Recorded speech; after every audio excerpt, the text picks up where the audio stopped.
Ever since I was born, Daddy has been the best father you could ever imagine. And I just wanted to say I love him so much. She wore a mask, a strange white mask, clutched tight to the hand of the king of pop. And for years the world assumed it was just another Michael Jackson eccentricity. But behind that mask was something far more complicated. A little girl, a secret, and a truth so buried that even the most devoted fans never fully understood it. For years, people speculated. For years, people whispered. And now Paris Jackson has confirmed what we always suspected, but never knew for certain. What hides behind the smile of this young woman? Why did she wear that mask? What really happened after Michael Jackson died? And what secrets does she carry that could change how we see the king of pop forever? In the shadow of Michael's blinding fame, his most important role was the one the world rarely saw. For Paris, he wasn't the legend who filled stadiums and revolutionized music. He was just Dad, the man who made her breakfast, who sang her to sleep, who spent hours explaining the world to her without sugarcoating a thing. Born on April 3, 1998 at a medical clinic in Beverly Hills, Paris, Michael Catherine Jackson entered a world that would never be normal. Photographers were already camped outside the clinic. Her name was a tribute to the city where she was conceived, and a promise Michael had made to his sister LaToya and Kathy Hilton, that if a daughter ever came into his life, she would be called Paris. As the middle child between Prince and the boy who would later rename himself Biggie, Paris grew up almost entirely under her father's care. Her mother, Debbie Rowe, a former nurse who had married Michael, played almost no role in raising her.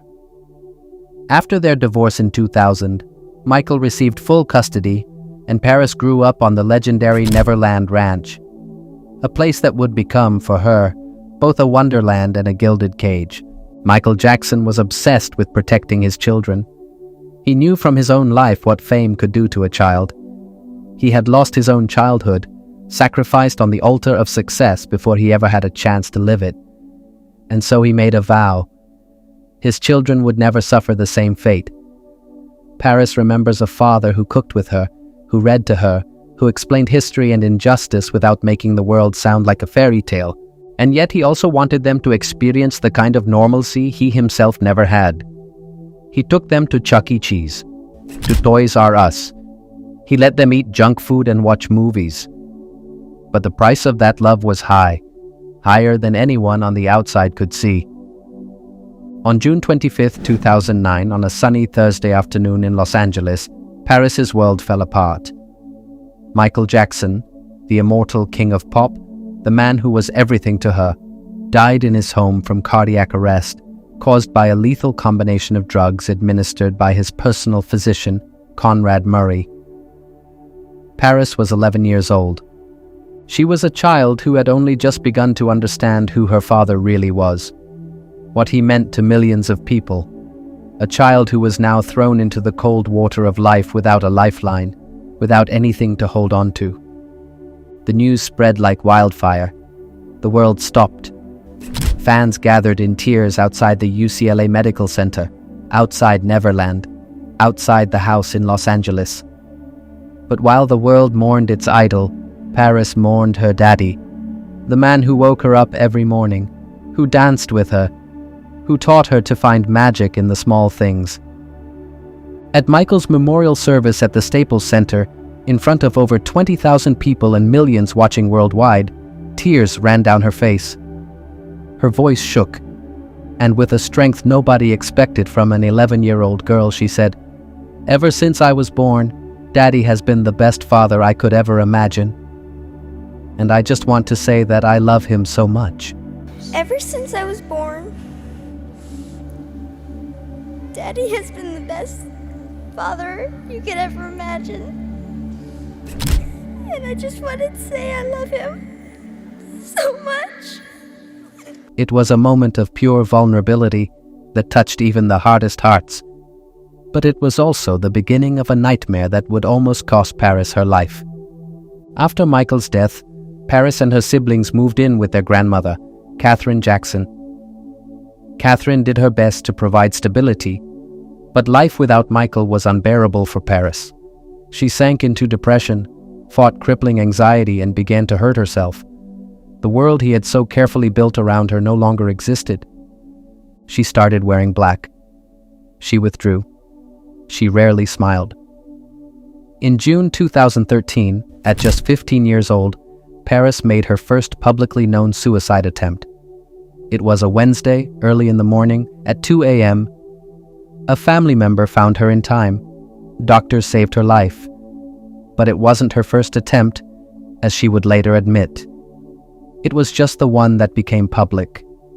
It was self-hatred, Paris explained years later in an interview, her voice nearly breaking. Low self-esteem, the feeling of not being able to do anything right, not feeling worthy of being alive. I just wanted to be with my dad. She still carries the scars on her arms today, some covered by intricate tattoos, others visible, a testament to her survival. After that incident, Paris was sent to a therapeutic school in Utah. At first, it seemed to help. But in October 2020, following Paris Hilton's documentary about abuse in similar institutions, Paris revealed a shattering truth. She had been mistreated there too.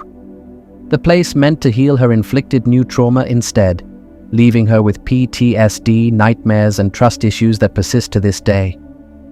The way Michael raised his children was always a mystery to outsiders. Why the masks? Why the homeschooling? Why the extreme isolation? The media speculated wildly. Some called it child abuse. Others dismissed it as the eccentricity of a superstar. Paris understands now that her father wanted only one thing: to protect them. Michael had learned firsthand how brutal the public could be. He had been beaten, exploited, and robbed of his childhood by his father, Joseph. He had spent his entire life under the merciless gaze of the world, accused, mocked, convicted before any trial ever took place. So he made them wear masks when they left the house, not to humiliate them, not to hide them, but to give them a piece of privacy, a piece of normalcy in a life that was anything but normal. Paris remembers hating the masks sometimes, feeling strange, being stared at. But today, she says, I think he was truly a genius when it came to protecting us from the world. The Neverland Ranch, 2,700 acres in the Santa Ynez Valley, was for Paris both paradise and prison. On one side, rides, a private zoo with elephants, giraffes, and orangutans, a movie theater, an entire amusement park, a place where imagination had no limits. On the other side, strict rules. Michael, who had never had a real childhood himself, was paradoxically a demanding father. Paris and her siblings had to attend school every day, even if it was at home with private tutors. Good grades, good behavior, homework done. Only then were weekends earned. He cooked for his children, talked with them about profound things, taught them values like humility and compassion. Paris still remembers his famous fried chicken, which he proudly declared the best in the world. And he was obsessed with reading. For every 5th book Paris finished, she earned 5 new toys. But behind that facade of normalcy, darkness was always lurking. Michael fought depression. He fought painkillers. He fought the pressure of being the icon the world demanded he be. After his death, that weight became unbearable for Paris. She was no longer just a child who had lost her father. She was the daughter of Michael Jackson, an object of public curiosity, a target for paparazzi. Every step watched, every decision questioned. But despite all that darkness, Paris found light. Music became her lifeline. In 2018, she founded a duo called the Soundflowers with musician Gabriel Glenn. For the first time, Paris found her own artistic voice, separate from the overwhelming legacy of her father. In 2020, she released her debut album, Wilted, a deeply personal work about loss, pain, and healing. My father will always influence me, consciously and unconsciously, she said. His creativity, his passion, that's part of who I am. Alongside her music, Paris also worked as a model and actress, walking runways for Chanel and Miu Miu. But no matter what she did, she couldn't escape her father's shadow. My biggest fear is only being known as Michael Jackson's daughter, she admitted. It's a battle she's still fighting. In July 2012 came what became known as Granny Gate, an incident that exposed the deep fractures inside the Jackson family for all the world to see. Katherine Jackson, Paris's grandmother and legal guardian, suddenly disappeared. Her phone number stopped working. No one knew where she was. Paris, just 14 years old, turned to Twitter. The tweets grew more desperate. What Paris didn't know, Katherine was with her daughter Rebby in Tucson, Arizona. But no one had told the children. Several of Michael's siblings had reportedly convinced Katherine to come with them for rest. The children were left in the dark, feeling abandoned and betrayed. The tension exploded when several Jackson siblings showed up at the Calabasas house. What happened next was captured on security cameras and later went viral. There was shouting, a confrontation, a physical altercation. The images shocked the world. The perfectly united Jackson family, the image they had always carefully projected, showed its true fractured face. At the core of it all was money. It was always about money. Some of Michael's siblings claimed his will was forged. They argued Michael couldn't have been of sound mind when he left them out entirely. They wanted access to an estate that, despite his debts at the time of death, had since generated hundreds of millions of dollars. But Michael's will, signed on July 7, 2002, was clear. 40% to his mother Katherine, 40% split equally among his 3 children, 20% to charities focused on children.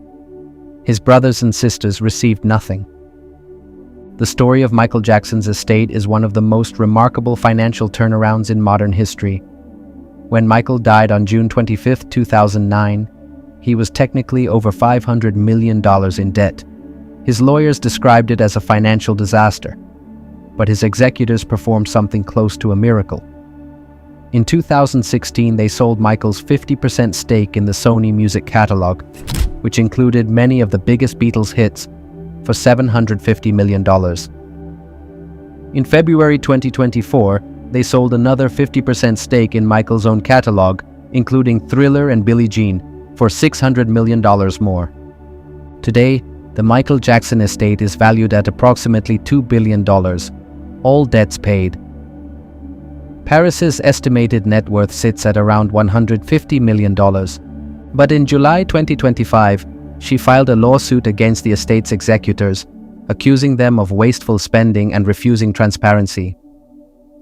For Paris, it isn't only about money, it's about control, about the feeling that her father's legacy is being respected, that she isn't being treated like a child when she is, in every sense, a grown woman. Interestingly, it was around this same time that signs of a reconciliation with her aunt Janet emerged. In February, Paris and Janet were spotted together at Paris Fashion Week. They embraced, posed for photos, smiled. The media called it a heartwarming family reunion. But insiders suspect the real reason may be less sentimental. Janet, who has also been in conflict with the estate executors for years, may have found in Paris an unlikely ally. The enemy of my enemy is my friend.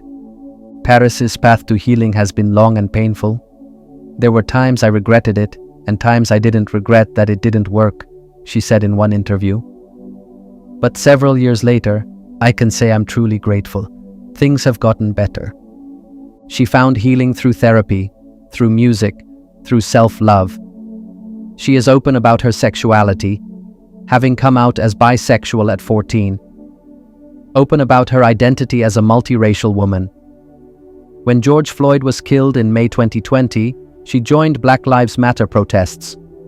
For Paris, activism is a way of living the values her father taught her. She has learned, over these years, that she doesn't have to be perfect, that it is okay to be vulnerable, that the weight of a name doesn't have to crush you, "It took a really long time to get to this point," she said, "but I can say that I'm grateful. Things have gotten better." Today, more than 15 years after her father's death, Paris still wears the jade bracelet Michael had on at the time he died. It is her most precious possession, a tangible connection to the man who meant everything to her. She says it still carries his scent, that she can feel his presence when she touches it. For Paris, that simple bracelet is more than jewelry. It is a symbol of love, of connection, of pain, and of hope. A reminder that her father is always with her, even if he is no longer here. Paris Jackson has shown the world what we always suspected, that behind the mask was a human being, a person with pain, with dreams, with fears and hopes. She has shown us that fame and wealth cannot protect you from suffering, that even the children of legends bleed, cry, and have to fight. But she has also shown us that it is possible to walk from darkness into light, that it is possible to find yourself, even when the whole world is watching. Paris Jackson has finally confirmed what we always believed, that she is not only the daughter of the King of Pop, she is Paris. And that is more than enough. If stories like this move you, subscribe. We tell the truths others won't,